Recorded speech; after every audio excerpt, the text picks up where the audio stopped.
আপনার আমার প্রত্যেকের জীবনের যে কর্মটা সেটা সব ঈশ্বর প্রেরিত কর্ম।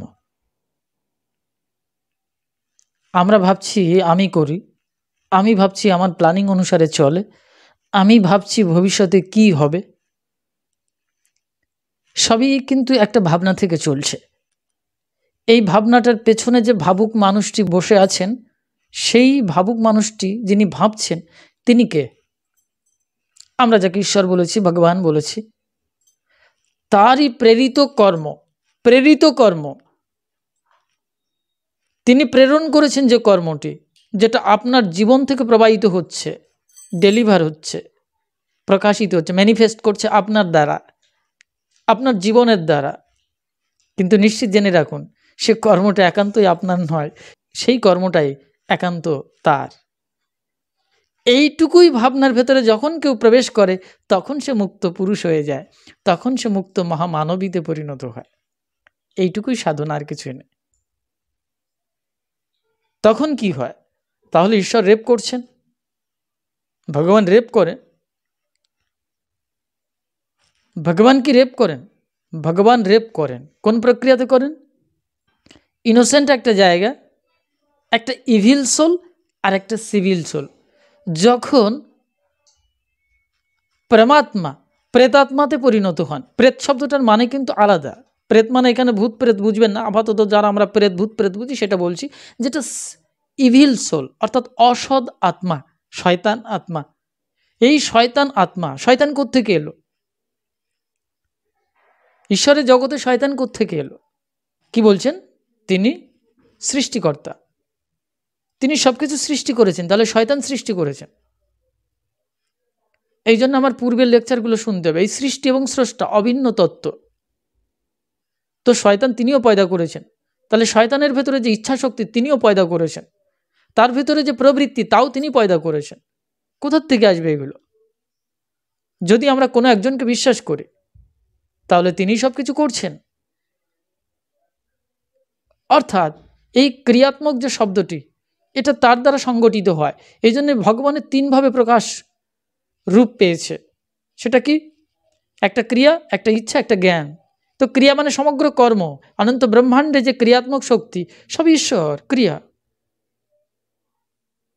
তো আপনি যে ক্রিয়া করেন তা প্রেরিত কর্ম, আপনার সন্তান যে কর্ম করে তা প্রেরিত কর্ম, ওই জজ ব্যারিস্টার, আপনার যে হাজব্যান্ড যাকে যে কিনা সমস্যাটা তৈরি করেছে, যে কেস করে দিয়েছে, সেটাও ঈশ্বরের প্রেরিত কর্ম।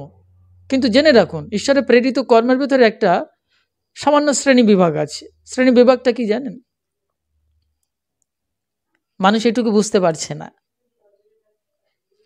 আপনার স্বামী যেমন কেস করে দিয়েছে, ঈশ্বর প্রেরিত কর্ম, আপনার সন্তান তেমনি একটা কর্ম করেছে, ঈশ্বর প্রেরিত কর্ম। এই কর্মের সঙ্গে কর্মের দুটো ডিফারেন্স হয়ে গেছে, ডিফারেন্সিয়েট করা যাচ্ছে এই কারণে, এই প্রেরিত কর্মটি এখানে একটা ক্রিয়া সৃষ্টি করেছে, একটা ফল সৃষ্টি করেছে। ঠিক অপোজিশন থেকে আপনার হাজব্যান্ড বা সামন যে কেউ, সে একটা ফল প্রদান করছে, ঈশ্বরের প্রেরিত কর্ম। এই জায়গাটা সবসময় কম্বিনেশন হচ্ছে, এই জায়গাটা সবসময় মিঙ্গেল হচ্ছে।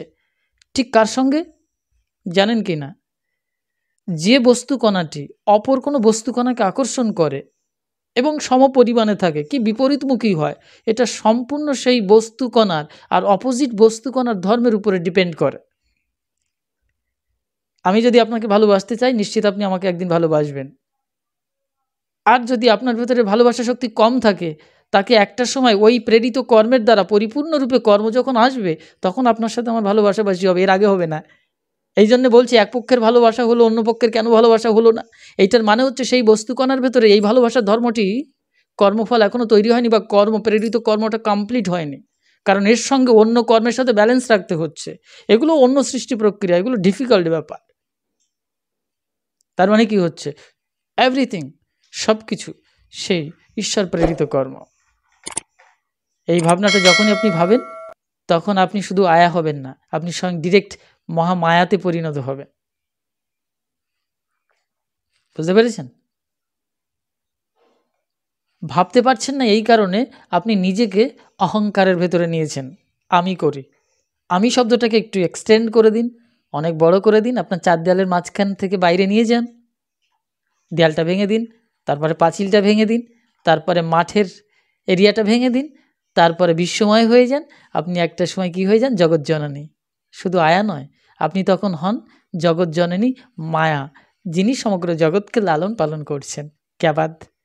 কিন্তু আমি ভাবছি না, এইটাই হচ্ছে মূল প্রবলেম। আপনি যখনই যে মুহূর্তে ভাববেন আপনি সব কিছু করতে পারেন, তখন সব কিছু করা সম্ভব হবে। কিন্তু বিশ্বাসের সঙ্গে আপনি কি প্রতারণা করছেন নিজের সঙ্গে না অপরের সঙ্গে? আমরা প্রত্যেকে নিজের সঙ্গে বেশি প্রতারণা করি।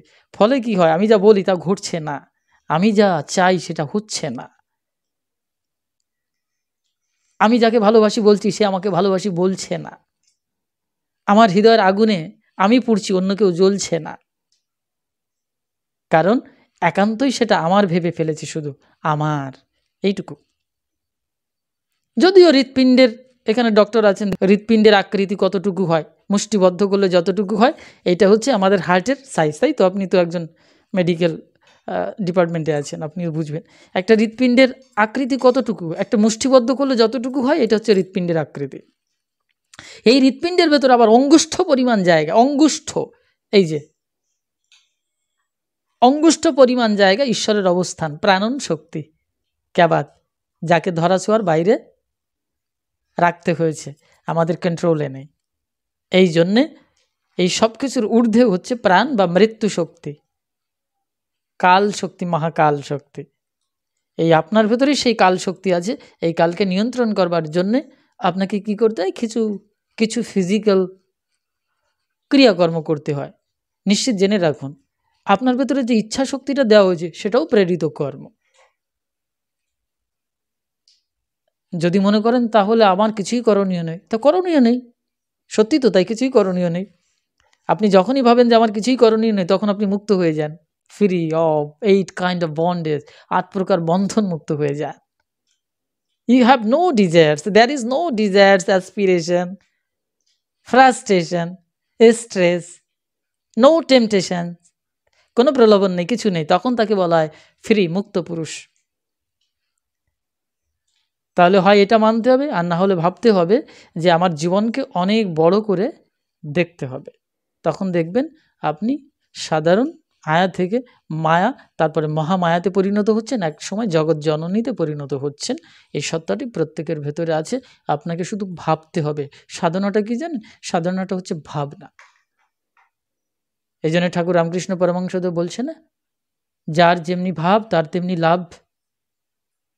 আপনি যেমন ভাববেন তেমনি। আমার গুরু মহারাজ বলেছিলেন আমাকে একবার, যদি তুমি আমাকে পাথর ভাবো তাহলে আমি পাথর, আর যদি তুমি আমাকে দেবতা ভাবো তাহলে আমি দেবতা। কে বাত! তিনি বলতে পারতেন আমি ঈশ্বর স্বয়ং, তুমি কেন আমাকে পাথরের মতো ভাবছো, তোমার এটা অপরাধ। না, ভাবতে হবে এটাই, আমার ভাবনার উপরে গুরু সত্তা, আমার ভাবনার উপরে ঈশ্বরের সত্তা। এই জন্য আমাদের এই যে সার্কামস্ট্যান্সেস, পরিবেশ যেটা শেখায় আমরা সেটা শিখি, আর তার প্রতিবিম্বিত রূপ আমাদের মস্তিষ্কে ম্যানিফেস্ট করে, তখন আমরা বলি এটা একটা কিছু একটা হচ্ছে। কিন্তু এসবই আপনার চারিপাশের প্রকৃতি সত্তা। আর যদি আপনার মস্তিষ্কের সেই প্রেরিত কর্মের, সেই আণবিক শক্তির এত বড় পাওয়ার থাকে, কোনো একটা গ্যালাক্সির অনন্ত কোটি মাইল দূরের কোনো সৌর নক্ষত্রের সঙ্গে কানেক্ট করবার, তাহলে তখনই আপনি বুঝবেন আপনার আত্মার কতটা পরিধি, আপনি কত বড় একটা মানুষ। আপনাকে 1 মাইল দূরের থেকে দেখলে দেখেন একটা বেজির মতো দেখাবে, একটা ইঁদুরের মতো দেখাবে, একটা আরশোলার মতো দেখাবে, বা অথবা আপনাকে দেখাই যাবে না 10 মাইল দূরের থেকে। তার বুঝতে পারছেন আপনার আমার অস্তিত্ব কতটুকু পৃথিবীর সাপেক্ষে? পৃথিবীর বাইরে চলে যান, জীবন আত্মমুখী করুন, অর্থাৎ নিজমুখী করুন, কেন্দ্রের দিকে তাকান, বাইরে তাকাতে যাবেন না, মেপে শেষ করতে পারবেন না। কারণ অনন্ত ব্রহ্মাণ্ডের, ইউনিভার্সের পরিধি অনেক বড়, সীমাহীন, কয়েক কোটি বর্গ কিলোমিটার নয়, অনন্ত কোটি বর্গ কিলোমিটার। সুতরাং সবথেকে বেটার হবে এই দিকে তাকানো। আমার ছোট্ট এই মুষ্টিবদ্ধ হৃৎপিণ্ডের ভেতরে অঙ্গুষ্ঠ পরিমাণ জায়গায়, নাভি থেকে 10 আঙ্গুল ঊর্ধ্বে আর নাসিকা থেকে 12 আঙ্গুল নিচে, এইখানে অবস্থান করছেন হৃৎপিণ্ডে। এই দুটো লাং দুই পাশে রয়েছে, মাঝখানে রয়েছে হৃৎপিণ্ড। কি অদ্ভুত ভাবে দেখছেন, বায়ুর মাঝখানে হৃৎপিণ্ড। হৃৎপিণ্ডের ভেতরে রয়েছে রক্ত, রক্ত মানে কি? জলধারা, জলীয় তরল পদার্থ। এই তরলের উপরে নারায়ণ, অর্থাৎ নারযুক্ত অয়ন, জলের উপরে নারায়ণ শায়িত। এই জন্য বলছে বৃত্তা উত্তোত্তিষ্ঠ 10 আঙ্গুলম, 10 আঙ্গুল ঊর্ধ্বে, নাভি থেকে 10 আঙ্গুল ঊর্ধ্বে তুমি বসত করছো, তার নাম বাসুদেব, তার নাম বিষ্ণু। বাসুদেব মানে যিনি বসত করেন, বসুদেব, বসু মানে যিনি বাস করেন। বুঝতে পারছেন? তার মানে কোথায় খুঁজবেন? যিনি বাস করেন, এই যিনিটা কিন্তু এইরকম নয়, যিনিটা কিন্তু এরকম নয়। যিনিটা কীরকম রূপ নেয় জানেন? আপনার সংস্কারের সাপেক্ষে। আমি বলে দিচ্ছি, মাইন্ড ইট, মানে ভীষণভাবে শুনুন ভালো করে। কি? যিনিটা কিন্তু এরকম নয়, একরকম নয়। যিনির মিষ্টত্ব এক, মিষ্টত্ব এক, কিন্তু যিনিটা কখনো চিনি হচ্ছে, কখনো মিশ্রি হচ্ছে, কখনো বাতাসা হচ্ছে, কখনো রসগোল্লা হচ্ছে, কখনো মোল্লা হচ্ছে, কখনো সন্ন্যাসী হচ্ছে, কখনো এক্সেট্রা এক্সেট্রা ম্যানিফেস্ট করছে নিজেকে। কিন্তু বলতে পারেন চিনির মিষ্টত্ব আর মিশ্রির মিষ্টত্ব কি আলাদা হয়? মিষ্টত্ব কিন্তু এক। এই জন্য যিনি শব্দটা কখনো ডিফারেন্ট নয়, তিনি এক, কিন্তু ম্যানিফেস্ট করছে আমার আপনার পাত্রের সাপেক্ষে ভিন্ন ভিন্ন রূপ। আপনাকে লক্ষ্য করতে হবে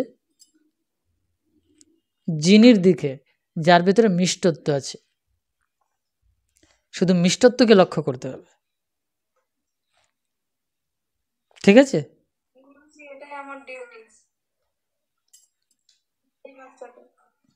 ডিউটি নয়, এটা সেবা বলবেন, কর্তব্য বললে। সৃষ্টি জগতে কি কর্তব্য পালন করবেন? ডিউটি হতে সার্ভিস বলবেন, সার্ভিস গর্বের সঙ্গে বলবেন, সার্ভিস সেবা। কারণ ও একটা ঈশ্বরের সন্তান, ও ডিরেক্ট ঈশ্বরের সন্তান। আপনার প্রেরিত কর্মফল অনুসারে এখান থেকে একটা প্রেরিত কর্মফল আপনি পান, যেটার নাম ফাইন্যান্স, কিন্তু ও স্বয়ং ঈশ্বরের পুত্র, আপনি তাকে সেবা করছেন। এটা আপনার জীবনের উদ্দেশ্য। পাখির খাবার জুটে যাবে, ঠিক আছে? এই জন্য আমি বলবো এইসব মাথার থেকে একদম হটিয়ে দিন। আপনার যখন যেটা ঈশ্বরের নাম ধরে ডাকতে ইচ্ছে করছে করুন, একটা সময় দেখবেন ঠিক হয়ে যাবে। এর নিয়ে কোনো ভয়ের আশঙ্কা নেই, ঠিক আছে? ঠিক আছে? আর আমি যেটা বলছি, সন্তানকে মানুষ করা পর্যন্ত দায়িত্বটা পালন করুন।